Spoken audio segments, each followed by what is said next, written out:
Assalamualaikum warahmatullahi taala wabarakatuh. Alhamdulillah rabbil alamin wassalatu wassalamu ala asyrafil anbiya wal mursalin sayyidina Muhammad wa ala ahlihi washabbihi ajmain. Amma ba'. Hari ini kumpulan kami akan membentangkan tajuk tanda-tanda kiamat kecil dalam Islam. Jadi kita akan ke slide yang pertama.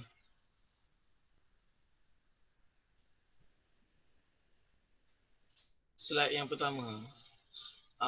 Iaitu pendahuluan. Merupakan sebagai hari berlakunya kemusnahan pada seluruh alam, yakni pembalasan. Seperti mana yang kita semua tahu, hari kiamat iaitu hari pembalasan yang akan berlakunya, kita tidak jangka berlakunya bila. Hanya Allah Subhanahu Wa Taala saja yang tahu. Dan apabila hari kiamat ni berlaku, kita juga tahu yang kejadiannya sangat-sangat dahsyat.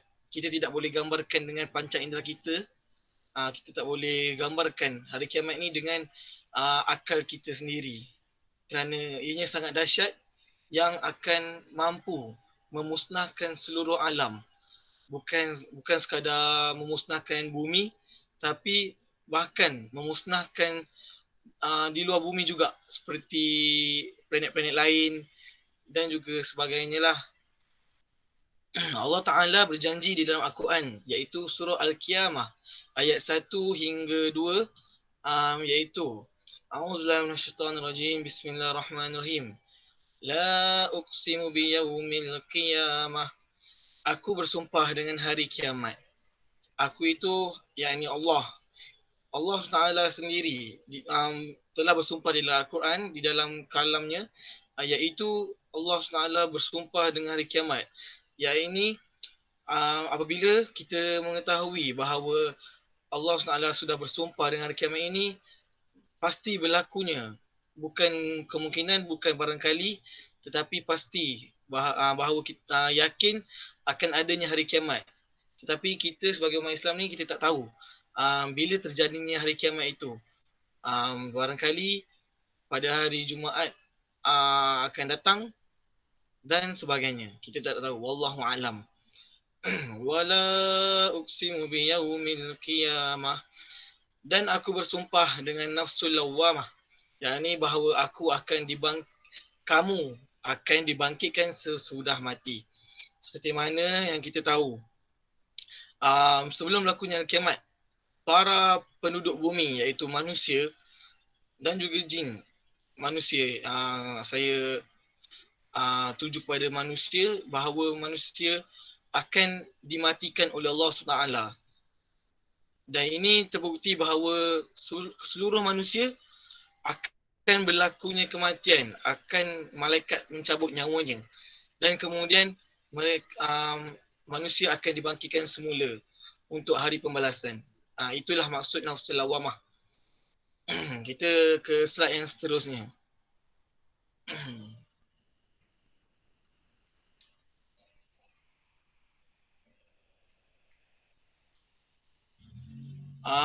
Slide yang seterusnya adalah maksud tanda-tanda kiamat kecil. Tanda-tanda yang mendahului kiamat atau menandai datangnya kiamat dalam jarak atau jangka waktu yang lama. Dan biasanya peristiwa tersebut telah terjadi atau masih terjadi hingga saat ini. Di mana kita semua tahu, tajuk yang kami akan bincangkan adalah tajuk tanda-tanda kiamat kecil. Dan maksud tanda kiamat kecil kat sini adalah tanda-tanda yang akan berlaku sebelum berlakunya tanda-tanda besar kiamat.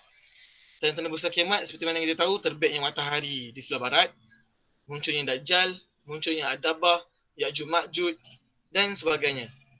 Tetapi di sini kita akan bincangkan tentang tanda-tanda kiamat, di mana tanda kiamat ini akan berlaku sebelum berlakunya kiamat yang sebenar. Jadi seperti yang akan kawan saya akan bahaskan sebentar lagi, saya akan kupas sedikit tanda kiamat di sini. Seperti contohnya yang kita boleh ambil, lelaki menjadi perempuan dan juga perempuan menjadi lelaki. Na'udzubillah min zalik.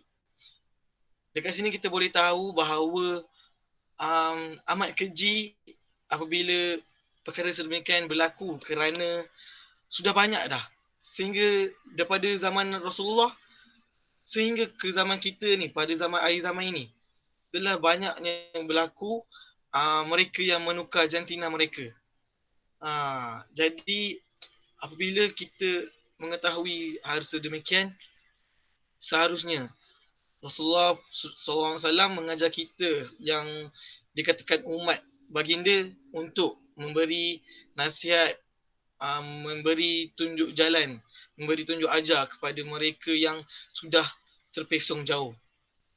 Jadi kita tak boleh nak maki mereka, tak boleh nak judge mereka, tak boleh nak kutuk mereka, kerana apabila kita berbuat sedemikian, lagilah mereka akan down dan juga mereka akan keras kepala. Tapi apa yang saya boleh katakan di sini, cara-cara untuk kita membanteras perkara tersebut, kita tegur pesan elok-elok. Seperti mana Ustaz Abid Liu buat kepada satu hari tu, Ustaz Abid Liu datang kepada mereka dan memberi tarbiyah kepada mereka secara halus. Dan alhamdulillah dengan terbukanya hati, insya-Allah Allah akan berikan mereka hidayah.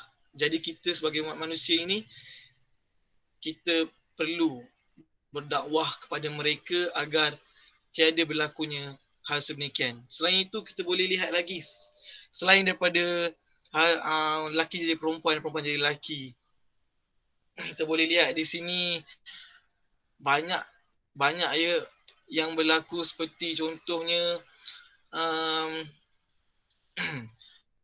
di Mekah, di negara Arab, telah adanya salji dan telah tumbuhnya tumbuh-tumbuhan yang subur. Jadi dekat sini apa yang kita boleh dapat adalah kita kena cepat-cepat bertaubat kepada Allah SWT agar kita menjadi golongan orang yang beriman. Dan demikian adalah maksud tanda kiamat, iaitu berlakunya sebelum tanda-tanda besar. Dan seterusnya yang akan membahaskan lagi tentang kiamat kecil ini adalah ahli kumpulan saya, dan sekarang saya akan berikan kepada mereka.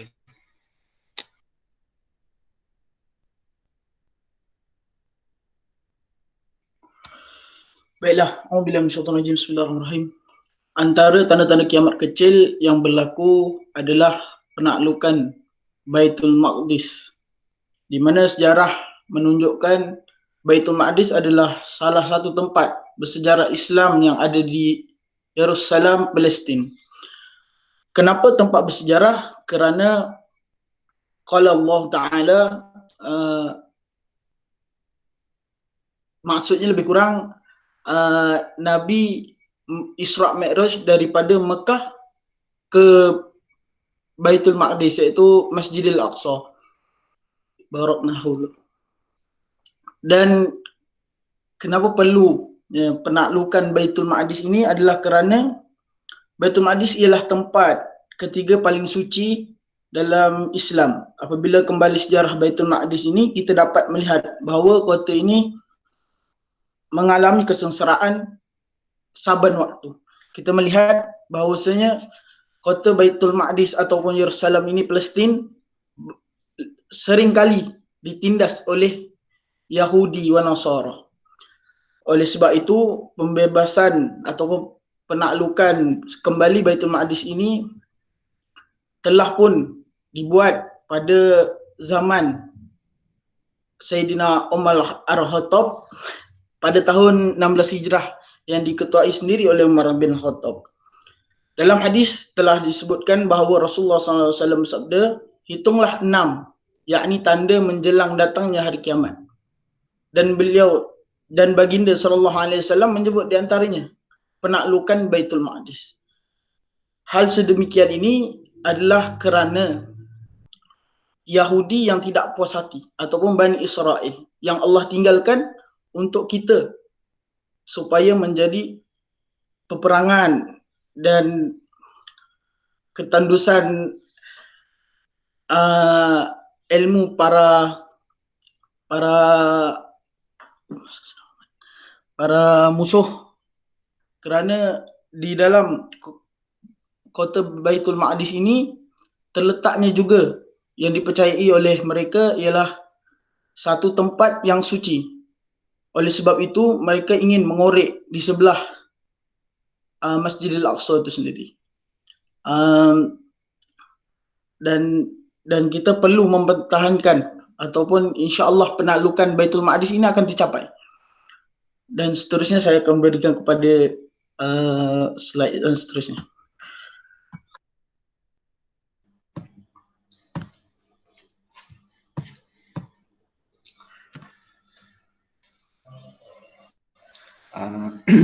Bismillahirrahmanirrahim.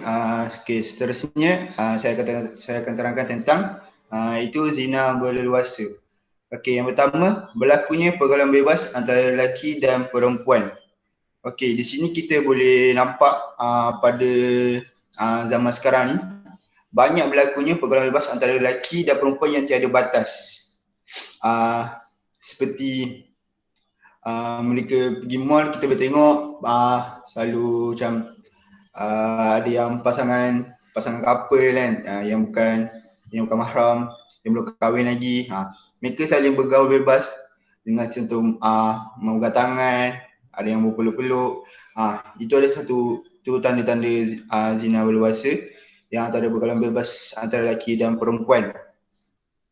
Yang kedua, melakukan persetubuhan tanpa ada hubungan ikatan yang sah. Macam ni, kita dapat tahu sekarang ni banyak yang kes pembuangan bayi yang luar nikah. Ini disebabkan oleh banyaknya berlaku persetubuhan tanpa ada hubungan yang ikatan yang sah. So, dengan di sini kita boleh tengok betapa kurangnya iman mereka dengan tidak dapat menahan nafsu mereka tanpa untuk mengadakan hubungan ikatan yang sah antara lelaki dan perempuan, yang menyebabkan banyaknya berlaku pembuangan bayi yang berlaku pada zaman sekarang ini. Yang ketiga, memakai pakaian yang menjolok mata dan boleh menaikkan hawa nafsu seseorang. Okey, dari sini kita boleh nampak remaja zaman sekarang ni dia akan mengikut trend semasa ke semasa, mengikut cara pembaruan pakaian tersebut. Macam dulu-dulu kita macam daripada pakai tudung labuh, sampailah ada yang sampai pakai tudung lilit je, lepas tu tudung atas dada. Lepas tu pakaian yang ketat, pakai seluar jeans yang ketat, sama ada lelaki atau perempuan. Yang boleh menjolokkan mata, macam perempuan memang tidak boleh lah untuk memakai pakaian yang ketat, seluar ketat. Bagi lelaki pun sama, tidak boleh. Dan itu adalah boleh menaikkan hawa nafsu antara lelaki dan perempuan. Okey, seterusnya. Okey, zina ni ada 3 jenis, iaitu zina al-laman, iaitu menggunakan panca indera seperti mata, hati, tangan dan lain-lain. Mata ni kita, macam saya cakap tadi, mata ni, zina mata ni bermula dengan melihat pakaian yang menjolokkan mata. Dengan mata ni kita dapat melihat seorang itu dengan cara pemakaian dia dan boleh menimbulkan zina mata. Okey, hati pula, hati ni kita berbola balik. Ada kalanya macam dia tidak tentulah orang kata, macam semua berubah. So kalau macam hati tu macam tersuka dengan cara pemakaian seorang itu, macam mencintai orang tu kan, itu pun boleh kira zina. Lepas tu tangan tu macam berpegang tangan antara lelaki dan perempuan yang bukan mahram. Dia mula daripada tangan, dia akan dari tangan tu dia akan lebih dan lebih lagi. Itu ada satu zina al-laman. Okey, zina yang kedua, zina ghairul muhsan, pasangan cinta yang belum kahwin. Okey, dekat sini kita boleh tahu pada zaman sekarang ramai yang bercinta yang tanpa ada kata yang sah. Okey, dari sini dengan cinta inilah kita tidak pasti antara sama ada pasangan kita tu adalah jodoh kita ataupun tak, dan boleh membawa kepada berlakunya zina jika kita tidak dapat mengawal hawa nafsu kita. Sebab setiap orang ada hawa nafsu sendiri. Jadi syaitan ni dia akan cuba untuk merosakkan. Nah, jadi so memang di sini memang banyak berlaku zina sebabkan pasangan cinta yang belum kahwin ni, dan itulah banyak berlakunya kes-kes pembuangan bayi. Yang ketiga, zina muhsan, pelaku yang telah berkahwin. Zina muhsan ni pasangan yang telah berkahwin yang melakukan zina. Ni memang halal, kira macam pelaku yang telah berkahwin ni memang tidak ada dosa apa pun, memang memang kiranya saya cakap pelaku yang telah berkahwin. Kiranya ni ada zina ni berlaku, ada ikatan yang sah dan boleh dilakukan selepas kahwin. Okey, gitu. Okey, seterusnya saya serahkan kepada presenter yang seterusnya.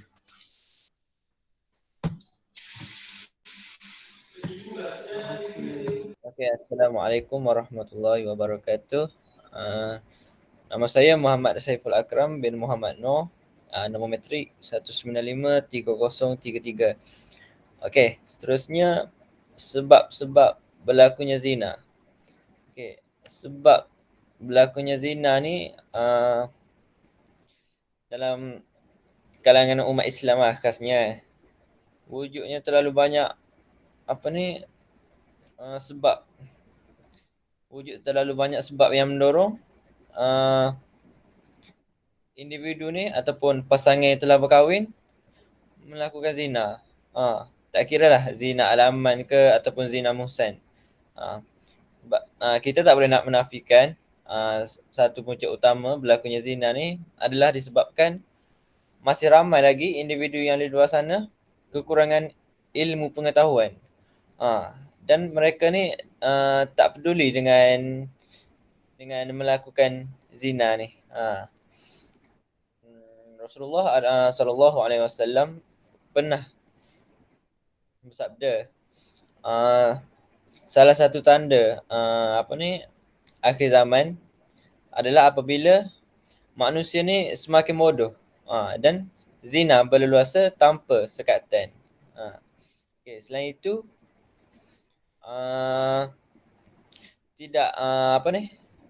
manusia ni tidak mempedulikan perintah Allah supaya solat 5 waktu.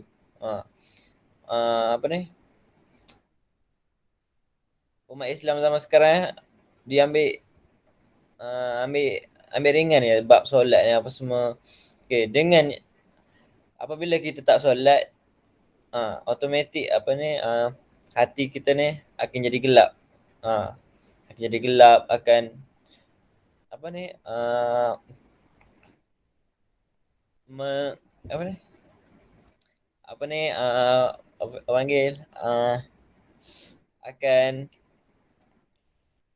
akan mendorong kita ke arah kejahatan ataupun ke arah yang Allah tak suka lah, macam tu.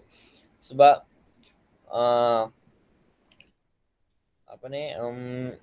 sebab Allah ada pernah berjanji dalam surah Al-Ankabut ayat 45.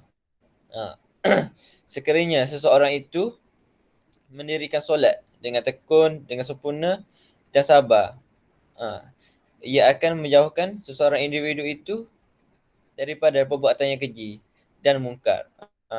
Dalam Al-Quran pun Allah dah pernah janji apabila kita jaga solat ni, Allah akan hindarkan kita daripada segala benda yang yang tak berfaedah ni ataupun benda-benda yang membuatkan kita dapat dosa free lah kata kan. Okay, yang seterusnya tidak menjaga pandangan dan batasan Tidak menjaga pandangan dan batasan lelaki dan perempuan. Okay, kalau kita pergi KL lah, bandar-bandar kan, kita boleh tengok mall-mall ke ada pasangan couple, dia tak jaga pandangan, dia tak jaga batasan gebrakan tangan macam tu. Zaman sekarang ramai yang couple kan. Itu tak boleh lah. Sebab itulah kita ni iman kena kuat. Macam tu. Okay, seterusnya slide seterusnya. Okay, slide seterusnya hukuman zina. Hukuman zina ghairu muhsan ni sebat 100 kali dan diasingkan pelaku zina tersebut. Yang kedua zina muhsan. Zina muhsan ni hukuman dia rejam sampai mati di khalayak ramai. Okay. Seterusnya kesan zina. Kesan zina ni kat sini kita bagi 5. Kalau ikutkan ada banyak lagi kesan-kesan dia. Okay, yang 5 ni, yang pertama hilang sikap warok. Yakni menjaga diri dari dosa. Apabila kita terjebak dengan zina ni, sikap warok dalam diri kita ni ataupun sikap kita ni nak menjaga diri ni dah hilang lah. Seterusnya buruk kepribadian diri. Okay.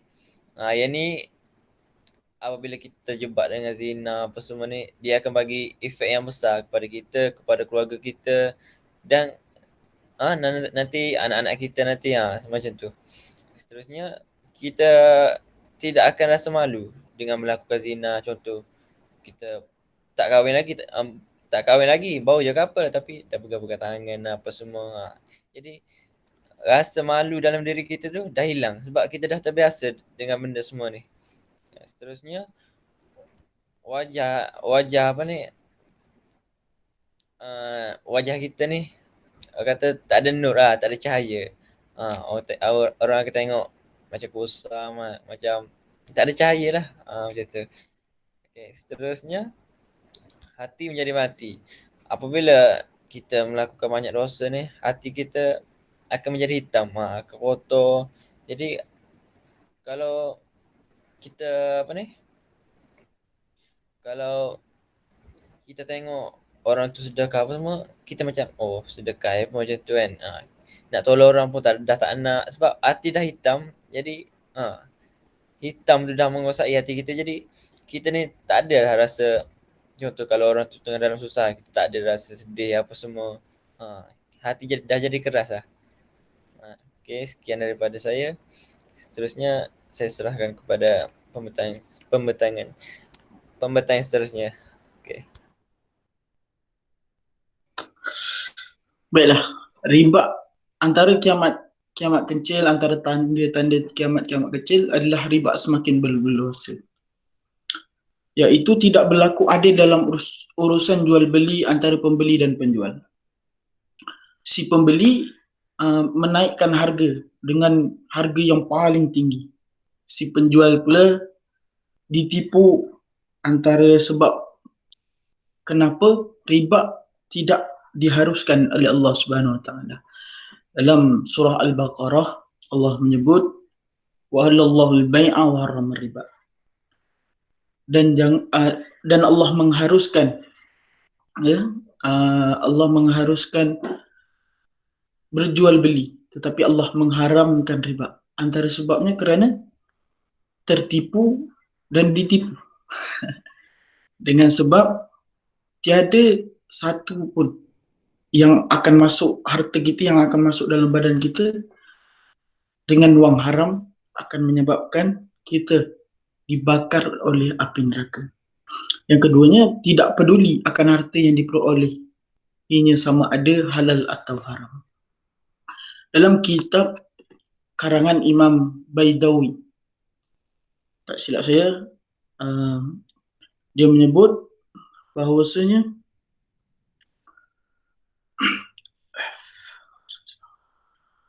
asal pada manusia dan tingkah lakunya ialah kebebasan dan keharusan. Iaitu kebebasan dan keharusan ini ialah kita mencampur adukkan semuanya.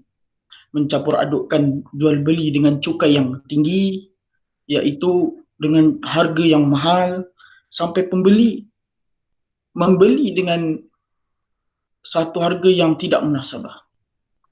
Allah menyebut dalam Al-Quran, wala taqtumul haqqa bil batil. Jangan sekali-kali kamu mencampurkan yang hak dengan yang batil. Dalam kes riba ini, kita dah terlampau senang dengan duit, menjadikan hati kita mati. Hati kita yang tidak peduli akan orang lain menyebabkan kita membuat riba berleluasa, semakin berleluasa tanpa kita sedari. Dalam kitab Penawar Bagi Hati karangan Syekh Abdul Qadir Al-Mandini menyebutkan bahawa hati ini adalah satu benda, satu sifat yang akan mengadili kita di akhirat nanti. Penyebabnya adalah kita terlampau taksub dengan duit. Riba ni kerana berluasanya kita nakkan duit dan tak nak dah rugi.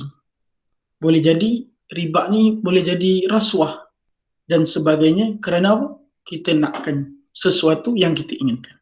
Dalam hadis yang diriwayatkan oleh Abu Hurairah radhiyallahu anhu, Rasulullah sallallahu alaihi wasallam sabda, sesungguhnya akan datang satu zaman pada manusia seseorang tidak peduli lagi dengan status kehalalan dan keharaman harta yang diperoleh. Mereka dah tak nak dah benda-benda, dah tak fikir dah benda-benda tentang riba, tentang rasuah dan sebagainya. Mereka semakin ke depan. Walaupun tanda-tanda akhir zaman semakin banyak sudah Allah tunjukkan kepada kita. Inilah penyebab riba semakin berluasa kerana si penjual ataupun manusia ini terlampau taksub dengan sesuatu benda sehingga inginkan sesuatu yang kemahuan pada diri sendiri.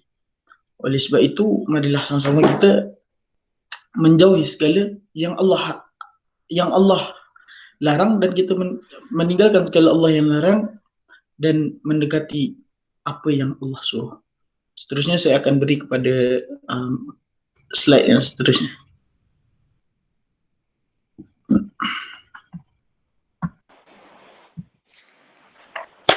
Alright, Assalamualaikum. Nama saya Muhammad Airin bin Muhammad Zaki, nama matrik 1953027. Okey, fitnah semakin berleluasa.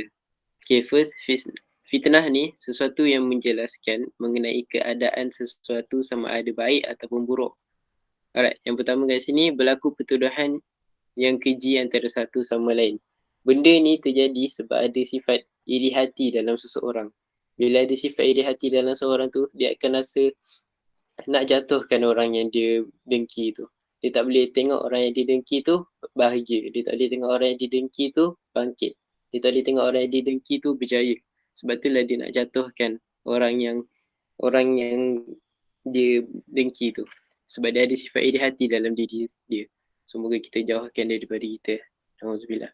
Okay, yang seterusnya, tak mempunyai pendirian dan iman yang teguh. Iman ni sangat penting untuk kita sebab kalau kita tak ada iman, hidup kita akan kucar-kacir. Macam dalam ni, jika kita tak ada iman, mudah kita buat fitnah. Sebab bila kita tak ada iman ni, kita tak solat. Bila kita tak solat, kita tak ingat dekat Allah. Kita lupa dengan azab neraka. So, jadi kita tak takut untuk melakukan fitnah, melakukan dosa. Sebab itulah pentingnya iman dalam kita supaya kita menjauhkan semua perkara yang buruk ni. Yang ketiga, mudah mempercayai sesuatu perkara tanpa asal usul. Sudah. Kalau semua mudah sangat percaya, contohnya pemfitnah ni cerita perkara buruk dekat si masa dekat orang pertama. Pasal orang pertama ni percaya bodoh-bodoh. Percaya gitu-gitu je. Sebab dia percaya gitu tanpa tanya balik, tanpa asal usul, tanpa uji, tanpa kaji. ambil tahu langsung. Lepas tu dia percaya macam tu je, dia cerita pula dekat orang lain. Dah orang lain semua tuduh. Dia pun sokong bagi fitnah dekat mangsa. Dah dia orang semua dapat dosa sama-sama. Itu sangat bahaya. So apa-apa apa-apa info kita kena kaji dulu sebelum kita nak buat. Alright, sebab berlakunya fitnah ni semakin berleluasa sebab ia adalah kewujudan teknologi zaman kini seperti WhatsApp, Instagram, Facebook, Twitter dan lain-lain. Dengan adanya teknologi zaman sekarang ni, kita semua mudah dapat info, mudah dapat maklumat, mudah dapat semualah sebab semuanya di hujung jari je kan sekarang. Sebagai contoh, individu seorang ni menulis cerita yang buruk, yang tak betul tentang seorang ni yang dibencinya. Dia tulis benda-benda buruk ni dekat media sosial. Jadi media sosial ni dia tulis dekat media sosial ni untuk menjatuhkan orang tu, orang yang dibenci tu. Jadi bila orang yang mudah percaya ni, yang baca dari media sosial ni, dia pun tanpa tanya-tanya, dia pun akan pandang buruk dekat orang yang kena fitnah ni. So, moga kita jauhkan semua benda ni daripada diri kita. Alhamdulillah. Baik, seterusnya kita teruskan slide seterusnya.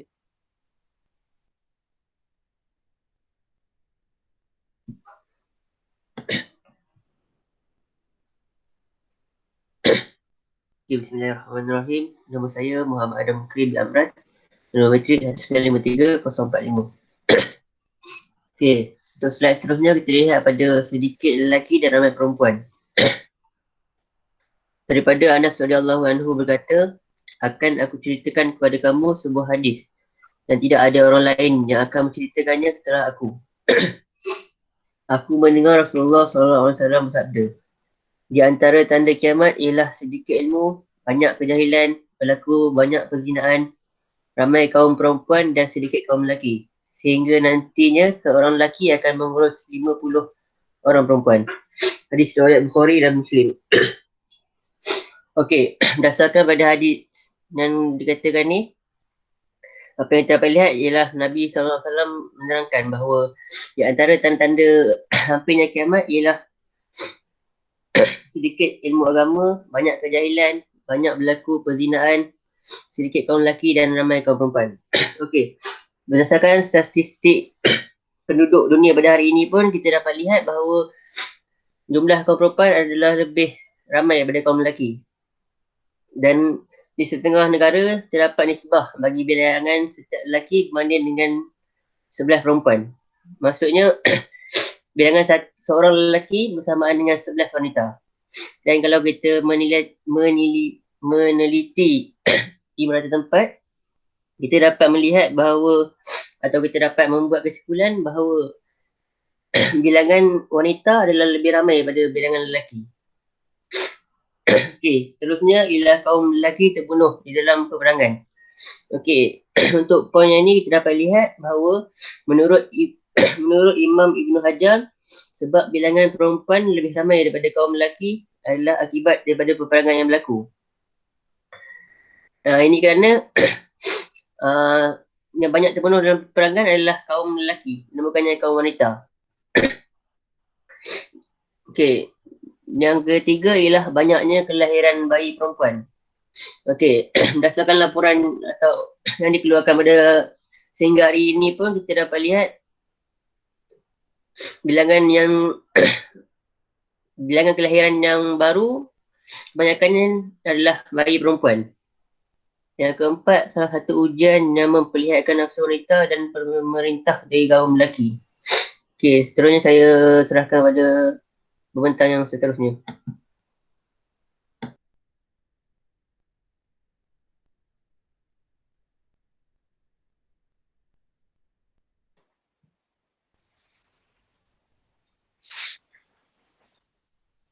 Wabak taun Anwas, suatu penyakit yang menyerang haiwan ternak, muncul sejak zaman Umar bin Khattab. Dalam hadis telah disebut bahawa Rasulullah bersabda, hitunglah 6 tanda menjelang datangnya hari kiamat. Dan beliau SAW menyebut di antaranya, kemudian banyaknya kematian yang menimpa kalian baginya penyakit kambing. Alright, dekat sini wabak taun ni sejenis wabak penyakit kolera, penyakit bawaan makanan dan air dari melalui penghadaman kita yang disebabkan oleh bakteria Vibrio chloriae. Dalam pergelutan dengan tentera Allah ni yang sukar dilihat seperti wabak taun ni, sebab kita tak dapat lihat dia sebab dia bakteria, dengan mata kasar kita, Tuhan akan memberikan suatu kemuliaan bagi sesiapa yang terkorban ketika melawan sakit ini dengan ganjaran mati syahid. Jadi kat sini, macam hari ini juga Allah memuji dengan memberi amaran melalui makhluknya yang halus seperti COVID-19. Wabak menjadi penyakit bagi umat akhir zaman sebagai yang dijanjikan oleh Nabi Muhammad SAW. Ia juga pasti dan secara pastinya wabak ni datang dengan izin Allah, dan ia juga ujian buat orang lebih beriman kepadanya. Jadi dengan adanya inilah tanda-tanda kecil hari kiamat. Terima kasih.